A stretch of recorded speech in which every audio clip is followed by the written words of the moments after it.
This man is the most powerful adventurer in the world. With a casual flick of his hand, he can unleash ancient forbidden magic capable of obliterating entire realms. Yet despite his overwhelming strength, he has chosen to disguise himself as an utterly ordinary man with no discernible talent whatsoever. His true identity is Leo, the seventh prince of the Adler Empire. But the throne holds no appeal for him. All he wants is to live a simple, quiet life. He has a twin brother, and unlike the seemingly unremarkable Leo, his brother is both brilliant and courageous, a rare genius by any measure. In the eyes of the world, Leo is nothing more than a worthless prince who had all his talent drained away by his twin. But Leo couldn't care less about the gossip. He'd rather go on adventures than rule a nation. He is one of only 5 SSS rank adventurers in existence. Today, his target is a AAA rank monster, the Minotaur King. For any ordinary adventurer, it would be a death sentence. But in front of Leo, it doesn't last 2 seconds. He then returns to the Adventurers Guild with his trophy in hand. The moment the other adventurers lay eyes on it, their jaws hit the floor because Leo is casually holding the horn of the Minotaur King. The guild receptionist is beside herself with excitement. She considers it an honor to be serving one of the 5 remaining SSS rank adventurers on the continent. Leo's adventurer name is Silver. After collecting his reward, he buys everyone in the guild a round of beer, then quietly slips away. Time to go back to being the good-for-nothing prince. With a single teleportation spell, he appears right at his younger brother's estate. Ever since the crown prince's death 3 years ago, the rivalry among the imperial princes has been escalating fast. Leo wants to back his younger brother, the 8th prince, and put him on the throne. His brother finds this easygoing older sibling of his both endearing and exasperating. He knows full well Leo has zero interest in ruling, but caught in the middle of the succession struggle, one of them has to become emperor. So for now, the priority is winning support from the various factions. Leo's steward tells him there's a duke who would be the perfect ally because the duke's territory has been overrun by monsters for a long time with no solution in sight. The steward is the only person who knows Leo's true identity, and he suggests Leo step in under the guise of the adventurer Silver to handle the situation. But he has to play it carefully. It can't look to outsiders like Silver has pledged loyalty to the 8th prince. The official line must be that it's simply a professional partnership. Leo puts on his mask, conjures a teleportation spell beneath his feet, and walks directly to the duke's front gate. What he doesn't expect, however, is that the duke's son is standing guard right there at the entrance. Leo announces his adventurer identity on the spot, but the guard doesn't buy it for a second. A figure of that caliber showing up unannounced? They would have received word ahead of time. He tells Leo to get lost. That's when Leo glances up and notices the duke's daughter. Just as rumored, she's stunning.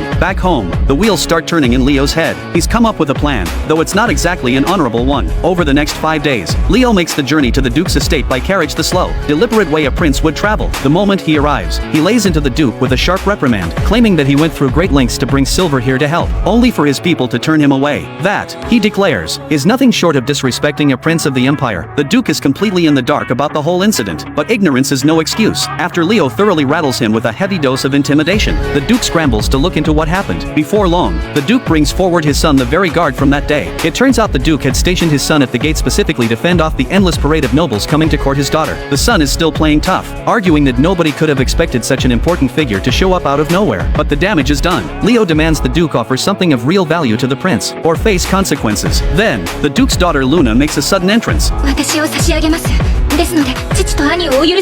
Luna had witnessed Silver's visit herself and felt partly responsible. The whole family is deeply protective of her, and both father and son are desperate to take the blame onto themselves. Seeing that the pressure has landed exactly where he wanted it, Leo makes his move. Not only does he drop all talk of punishment, but he announces he'll personally bring Silver back to deal with the monster problem. He then uses illusion magic to conjure a projection of Silver, placing all 3 of them in the same room together. Luna steps forward and sincerely apologizes to Silver, but Silver refuses to accept it unless the duke kneels before him and pledges loyalty to the 8th prince. Luna says she can accept swearing allegiance, but kneeling is completely out of the question. The room hits a stalemate. That's when Leo plays the good guy. He steps forward, bows on the duke's behalf, and personally offers an apology. That gesture is enough to make Silver stand down from the kneeling demand, seeing a prince willingly lower his head for her family. Luna's opinion of Leo shoots up dramatically, and watching Luna breathtaking in every way, Leo finds himself genuinely a little smitten. Leo then heads to the area overrun by monsters. The place is crawling with slimes, the most low-level creatures around, but because no one has been able to locate the slime's core, the mother source, even the rank adventurer party the duke hired has been spinning its wheels without any real progress. Among adventurers, swooping in on someone else's job is a serious breach of honor. The party leader is not thrilled to see Leo show up. He respects Leo's power. Sure, but that alone isn't enough reason to hand over the contract. Leo handles it simply and directly. They've been chasing slimes without ever finding the source. Keep this up and the infestation will just keep growing. The party leader, grudgingly, agrees to let Leo step in, though he's curious to see exactly how Leo plans to track down the mother.